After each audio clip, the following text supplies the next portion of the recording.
Ah, voyez-vous, c'est un monde tellement mystérieux, ce monde-là. Cette expérience qu'on a du mystère, du divin, c'est quelque chose de tellement incommunicable. Comment peut-on en parler? Et c'est ça le drame des valeurs suprêmes, voyez-vous. D'être vécu comme une vérité absolue, et d'autre part d'être incommunicable aux autres. Il est dur, car nous avons entrevu quelques vérités essentielles, de sentir que, dans la mesure où nous voulons les communiquer aux hommes, elles revêtent nos limites, nos impuretés, et se dégradent en fonction de ce voisinage. S'il m'est permis de vous rappeler un souvenir, je me souviens d'un jeune homme qui, à la suite d'une conférence, m'avait abordé, m'avait pris par le revers de mon veston et m'avait dit, avec l'audace qui caractérise cet âge, « Monsieur, tout ce que vous nous avez dit est très beau, mais dans quelle mesure vivez-vous ces réalités ?»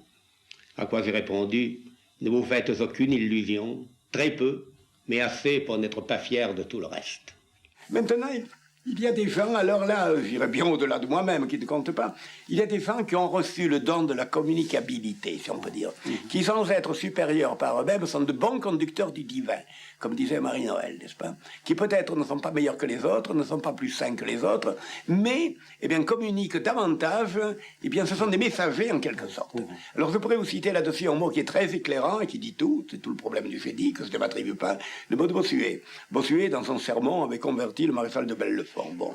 Et le maréchal de Bellefonds, qui était protestant, converti au catholicisme, a remercié Bossuet.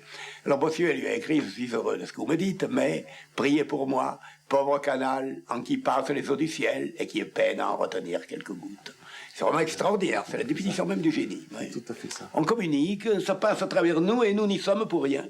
Je pourrais vous redire également ce que Simone Veil m'avait dit quand je lui avais écrit l'enthousiasme que j'ai eu en lisant les cahiers qu'elle m'avait laissés. Elle m'a dit, eh ben, si vous avez une telle impression bien de moi, il faut croire que j'ai beaucoup menti à mon insu, en donnant une telle impression de moi. Oui. Et en plus, il faut dire que, voulez-vous, s'il en est ainsi, tant mieux pour vous, car Dieu n'est pas difficile sur le choix des instruments. Il pratique la récupération des défauts.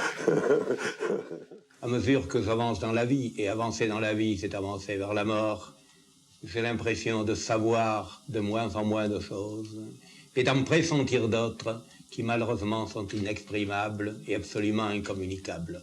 Le voile qui est entre la vie et la mort me paraît de plus en plus épais. Je n'ai aucune espèce de révélation claire, mais il y a comme une sorte de vent qui soulèverait ce voile et qui me fait sentir, derrière ce voile, une présence mystérieuse qui m'est une évidence, mais encore une fois, une évidence intraduisible, même pour moi-même.